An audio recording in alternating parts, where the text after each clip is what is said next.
ለኢትዮጵያውያን ዳግማዊ አድዋ እንደሆነ ይነገራል። የታላቁ የኢትዮጵያ ህዳሴ ግድብ እነሆ 14 ዓመታት በግንባታ ድር ቢያብር እንደሚባለው ኢትዮጵያውያን ራሳቸው መሐንዲስም የፋይናንስ ምንጭም ሆነው አባይ ማደሪያ ያለው ግንድ ይዞ ይዞራል የሚለውን የዘመናት ትርክት ብቻ መሆኑን በኢትዮጵያ ህዳሴ ግድብ ላይ ባሳረፉት አሻራ አረጋገጡ። ወይዘሮ ኩኩ ለገሰ ጉሊት እየሰሩ ነው የሚተዳደሩት። ወይዘሮ ኩኩ በግልና በጋራ በመሆን ለታላቁ የኢትዮጵያ ህዳሴ ግድብ ድጋፍ አድርገዋል። ልክ እንደ ወይዘሮ ኩኩ ወይዘሮ አስቴር ኃይለ ማርያምም ለህዳሴ ግድቡ ተርፏቸው ሳይሆን ካላቸው ላይ ቆጥበው ድጋፍ ያደርጋሉ። 31 ሰዎች ሆደን ግድቡ ግድባችን ነው ብለን የራሳችን ነው ብለን እያንዳንዳችን 500 ብር በማዋጣት የ15000 ብር ቦንድ ገዝተናል።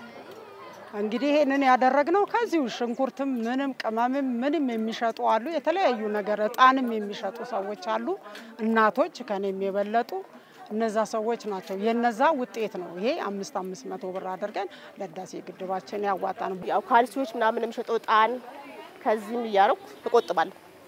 ካለች ላይ አባባይ እንትናለም በቃ በዚህ ነው ተዳደረው ማለት የነበረኝ ድጋፍ ማለት ሁሉም ነው።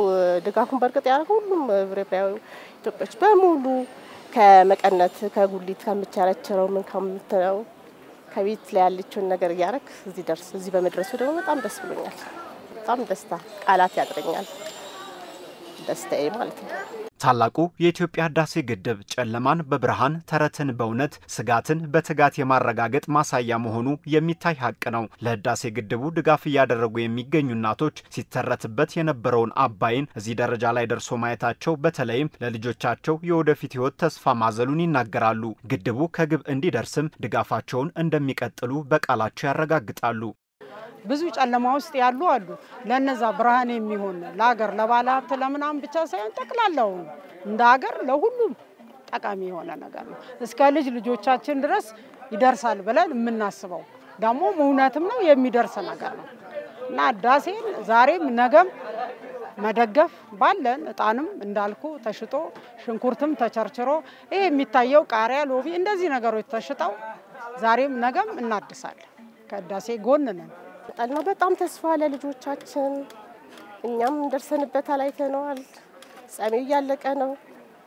አይቀጥሉም ሲሉ የነበሩት ሁሉ የዓለም እንትኖች ጨርሳ አይችሉም የተባለው ችለን እዚህ ደረጃ ይደርሰን ያለው አሁንም እንዲቀጥል እንዲያልቅ ጥረታችን እናረጋለን። ልክ እንደ አድዋ ሁሉ ኢትዮጵያውያን በአንድ ድምጽ ሆ ብለው በአንድነትና በቁርጠኝነት በገንዘብ በእውቀትና በየኔነት ስሜት የደከሙለት ፕሮጀክት አሁን ላይ ወደ ፍጻሜው እየተቃረበ ይገኛል። ይህ የሀገር ምልክትና ኩራት የሆነውን የታላቁ የኢትዮጵያ ህዳሴ ግድብ መጠናቀቅን ለማብሰር 6 ወራት እንደቀረው በጠቅላይ ሚኒስትር አብይ አህመድ መበሰሩ የፈጠረላቸውን ደስታ እናቶች እንዲህ ይገልጻሉ።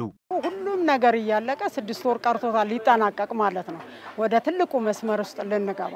ስለዚህ በዚህ በጣም ደስተኛ ነን። አሁንም የሚያስፈልገው ነገር መደገፍ በመንችለው ነገር እስከመጨረሻው ሪባኑ እንግዲህ ሊቆረጥ 6 ወር ቀርቶታል። አብረን እንቆርጣለን። ኢትዮጵያውያን የአንድነት ውጤት ነው የአድዋ ድል።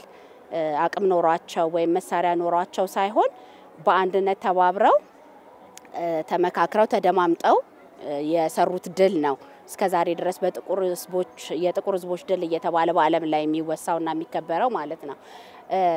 የህዳሴ ግድብም ልክ እንደዛ ነው። ታላቁ የኢትዮጵያ ህዳሴ ግድብ ለኢትዮጵያውያን ሌላ ጥቅም ይዞ የሚመጣው በቱሪዝም ዘርፍ ነው። በተፈጠረው ሰው ሰራሽ ሐይቅ ከ30 በላይ ደሴቶች እንደሚፈጠሩ ተነግሯል። ይህ ደግሞ የቱሪስት ፍሰቱን በመጨመር ለሀገር ትልቅ የገቢ ምንጭ ይሆናል። ከዚህ ባሻገር በህዳሴ ግድቡ በተፈጠረው ሰው ሰራሽ ሐይቅ 72 የተለያዩ የአሳ ዝርያዎች እንደሚገኙ ይነገራል። የታላቁ የኢትዮጵያ ህዳሴ ግድብ ሲጠናቀቅ ከአፍሪካ ቀዳሚ ደረጃ ሲይዝ በዓለም ደግሞ 7ኛ ደረጃ ላይ ይቀመጣል። ይህ ደግሞ ኢትዮጵያን በርካታ እርምጃዎችን ወደፊት እንድትጓዝ ያደርጋታል ተብሎ ይጠበቃል። ሁሉም ኢትዮጵያውያን አሻራቸውን ያሳረፉበትና በጋራ የቆሙበት የታላቁ የኢትዮጵያ ህዳሴ ግድብ ጫናዎች ቢበረቱም እንኳን አንድነት ካለ ዓላማን ከግብ ማድረስ እንደሚቻል ማረጋገጫ ማህተም ተደርጎ ይቆጠራል።